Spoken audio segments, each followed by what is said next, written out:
Begin with that stunning twist in the story that introduced us to three women with true grit and boundless courage. Amanda Berry, Gina De Jesus, Michelle Knight. They survived a decade in a makeshift prison in a Cleveland neighborhood. And now tonight they have the news that the man who held them captive has taken his own life, hanging himself in his tiny prison cell. ABC's Alex Perez is on the ground in Cleveland with the very latest. For 10 miserable years, they survived, three young women summoning every ounce of strength in that house of horrors.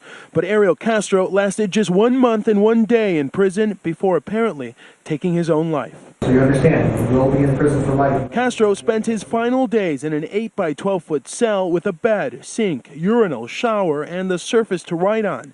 He was in protective custody, alone 23 hours a day, with guards checking on him every 30 minutes. At 9:20 last night, prison guards found Castro hanging in his cell, a bedsheet around his neck. Authorities say they began CPR and rushed him to the nearby medical center. But at 10:52, Ariel Castro was pronounced dead. I spent 11 years in hell. Now your hell is just beginning. Castro was serving life plus 1,000 years for kidnapping and abusing Michelle Knight, Amanda Berry, and Gina De Jesus.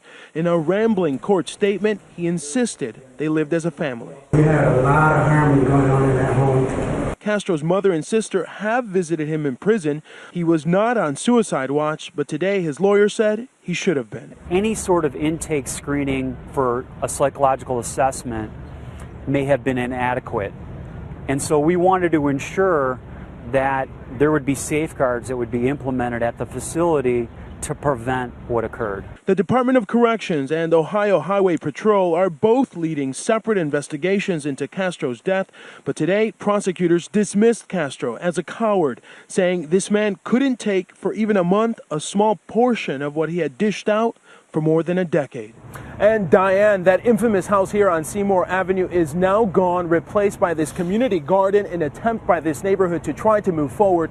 Now, the three victims did not comment on Ariel Castro's apparent suicide today, but we did reach out to Gina De Jesus' family, and they say they have forgiven Castro. They are moving forward, but they are not celebrating his death.